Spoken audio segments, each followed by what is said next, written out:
في الاسم اللي فات لما الوحش عرف اشيو ان امه لسه عايشه، فاشيو ساعتها اتغاظ لانه من ساعه ما وقع على الدنيا دي هو عارف ان امه ميته، وراح بعدها يسال ابوه عن الحقيقه فقال له انا كبرت وانت بتقول ان ماما ميته ليه كده يا اسطى؟ انا عرفت انها لسه عايشه، وعرفت كمان انها مكروهة من اليوكاي، لازم تعرفني. فابوه قال له ايه ده؟ بص هناك الوردة دي.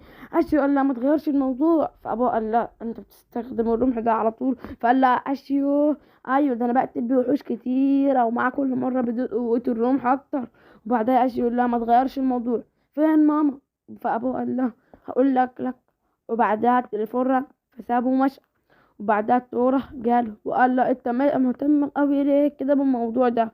قال لها البشر بيحبوا الأم وبيخلوا عليها. وبعدها راح لأبوه وقال له انت ليه بتتهرب مني؟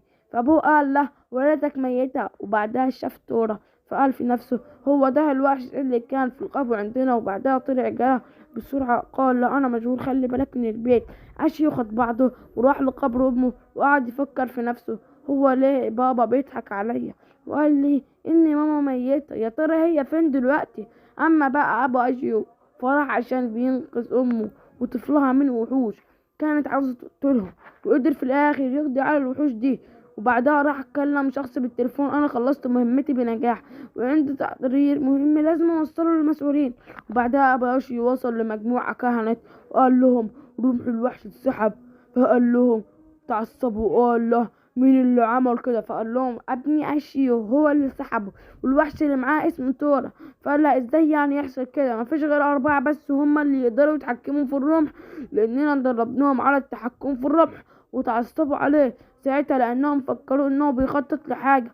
رئيسة الكهنة قالت لهم محدش يتكلم، وقالت لابو اشيو انت مدرك ان حياة ابنك هتكون في خطر بسبب الرمح ده؟ قال لها عارف بس سيبيني اقيم قوته وانا هعرف ان كان يستحق حمل الرمح ولا لا. ولولا لا كان لا يستحق ان اخده منه الرمح ده بنفسه وهقتل الواحد اللي معه وهقتلهم هما الاتنين. فالرئيسة قالت له انها موافقة. فكان قالوا لها ازاي ده؟ فقالت لهم انا الرئيسة هنا وكلمتي هي اللي تتنفذ. وقالت لأبي أشيو انت عارف ان سحب الرمح معناه ظهور زعيم الوحوش وبالتالي ما ينفعش اي اخطاء تحصل. ابو أشيو قال لها ما تقلقيش. وبعد كده كان اتضايقت جدا من الرئيس اللي عملته وقرر انهم يبعتوا مجموعة كهنة تاخد رمح الوحش وتقضي على الطور. وبعد كده ابا اشيو راح لابنه وقال لا انت مدرك حجم الرمح اللي في ايدك؟ قال له لازم تعرفني حالا فين ماما؟ فابوه قال له هعرفك بعد العشاء. وبعد ما تعشوا ابوه قال له هتستفيد ايه لما تعرف ان مامتك عايشة ولا لا؟ قال له انا كبرت ولازم اعرف الحقيقة. ابوه اداله ظرف فيه فلوس وقال له دول 1,000,000 ين. فاشيو غضب قوي وقال له ليه بتعمل كده معايا؟ انت معتقد ان لما تديني فلوس ممكن انسى؟ وبعدها اتعصب جامد وقال لا انا مش بهزر.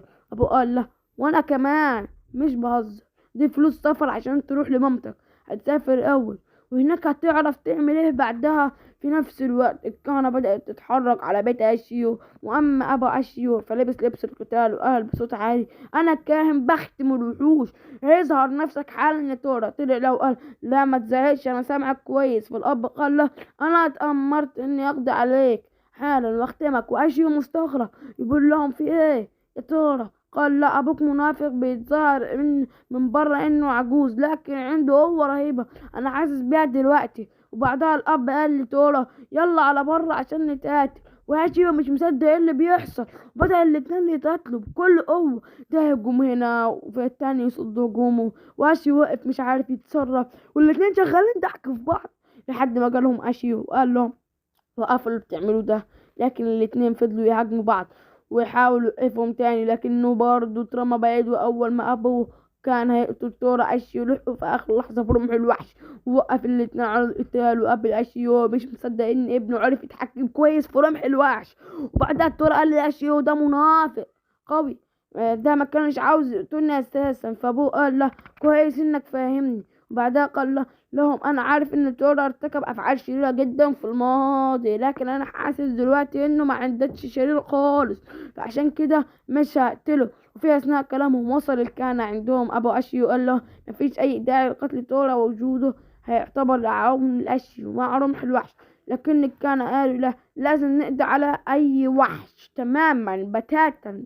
وواحد منهم هجم على تورا ووقفه وقال له انت اتأكدت ان اشيو بيعرف يستخدم الرمح؟ لكن الكاهن قال لها مفيش طفل يقدر يسيطر على رمح الوحش، ما ينفعش نخلي طفل هو اللي يواجه سيد الوحوش، ولازم ناخده حالا. وهجموا عليه عشان ياخده. في الأب قال له اشيو اهرب بسرعة وروح دور على مامتك. اشيو قرر انه يساعد ابوه وما يسيبوش له في لوحده في الوضع ده، لكنها قررت انها لازم تقتل تور وتاخد الرمح. فمسكوا ابو اشيو وهجموا على اشيو والرمح وقع منه. فالكاهن اخذ الرمح وقال لازم ارجعه لاصحابه. فتور هجم على الكاهن. ابا اشيو اخذ الرمح وبعدها تورا والاب تحدهم وهجموا على الكهنة. وبعدها ما خلصوا ابا اشيو سأل تورا ليه ما قتلتش الكهنة؟ فتورا قال لها اشيو قال لي ما تقتلش اي حد. وبعد اشيو صحي فابوه قال له لازم تسافر دلوقتي عشان تعرف فين مامتك. وفي اليوم التاني خش وجهز نفسه عشان يسافر، ولقى ابوه سايب لاش مشط في جيبه. وراح تورا عشان يركبوا الطيارة. الناس اللي ما عملتش لايك ممكن تحط لنا لايك دلوقتي، لازم نوصل الفيديو ده 300 لايك، احنا تعبانين جدا. وعلى متن إحدى الطائرات الطيارين فعل التحكم في الطيارة دي لأنه وحش سيطر على طيارتهم والطيارات اتدمرت في الجو. وقعت. أما أشيو بقى وصل للمطار مع تورا اللي كان مندهش جدا من اختراع الطيارة. وبعدها سمع حد جنبه بيعتذر لبنت الطيار اللي مات بيقول لها صدقيني إني ما كانش قصدي إن أموت الطيارة، وقعت بسبب وحش. وبتقول له كذاب وبتزعق وتقول له يعني هصدقك، أنا عارفة إنك أنت اللي قتلت. أشي قاعد جنبها متفاجئ لأنهم بيتكلموا على وحش.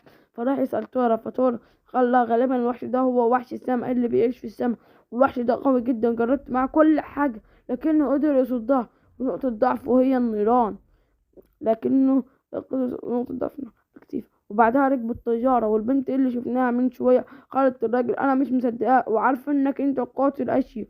راح لها وقال لها أنت تقولي إيه عليه قاتل؟ فقالت له بابا كان طيار مات في حادث طيارة. فقال لها قصدك الطيارة اللي كانت هتخبط في مروحية عسكرية؟ فقالت لها الشخص اللي كان بيقود المروحية دي هو الراجل اللي وراك ده، وهو اللي قتل بابا ومش هسامحه أبدا. وبعد شوية جالهم الراجل ده وهي كانت نايمة. فقال على فكرة أنا مش بكذب، في وحش هو اللي قتل أبوها وفي أثناء ما أنا كنت سايق الطيارة بتاعتي لمحت وحش ده في نفس على طيارة ده كان على الرجل. وفي أثناء طيرانهم السماء بدأت تتلون أخضر.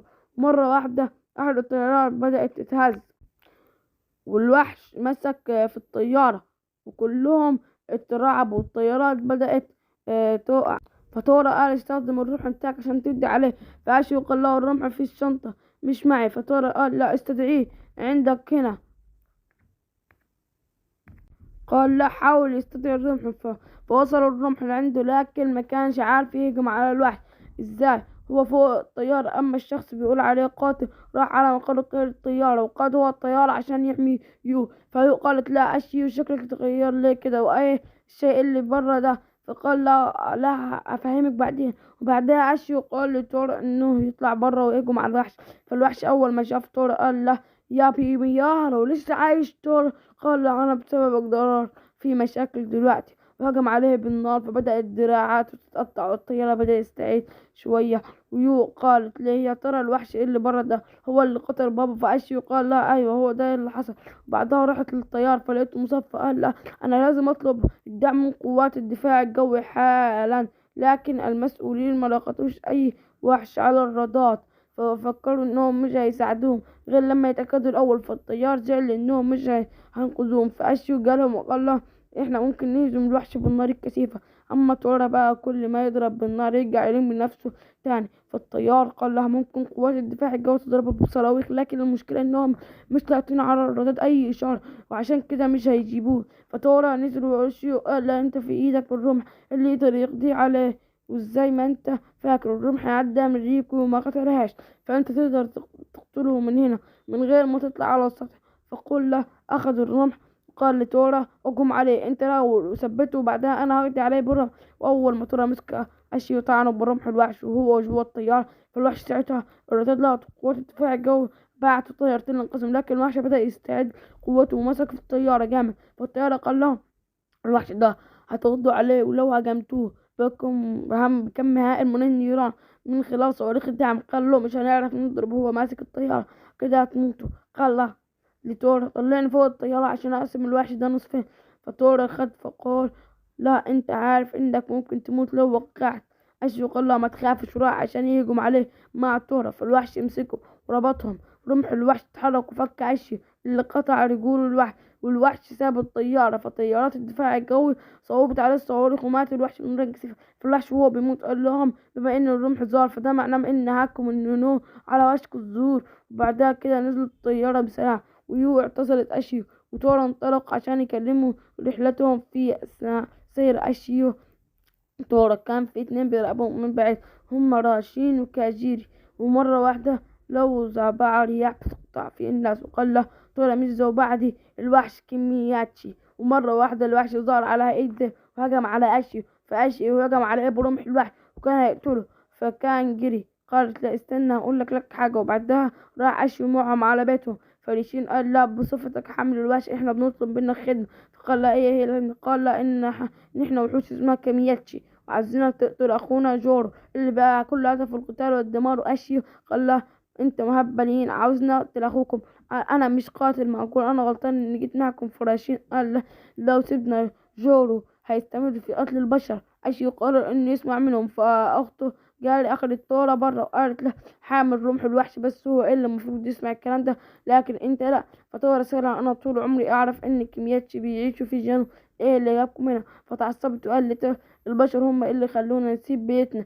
اما ريشان قعد يحكي لي اشياء قصته، هي ان فصيلة الكمياتي دول بيعيشوا في مجموعات من 3 افراد، وكنت انا واخواتي ال3 عايشين سوا مع بعض. واما بالنسبة البشر ده لان عندنا قانون ماشيين عليه دايما، هو اننا ما نقتلش اي حد. ولحد هنا خلص الانمي بتاعنا، وهل اشياء هننفذ كلامهم ويقتل اخوهم ده اللي هنعرفه في القسم الجاي. استنونا. سلام.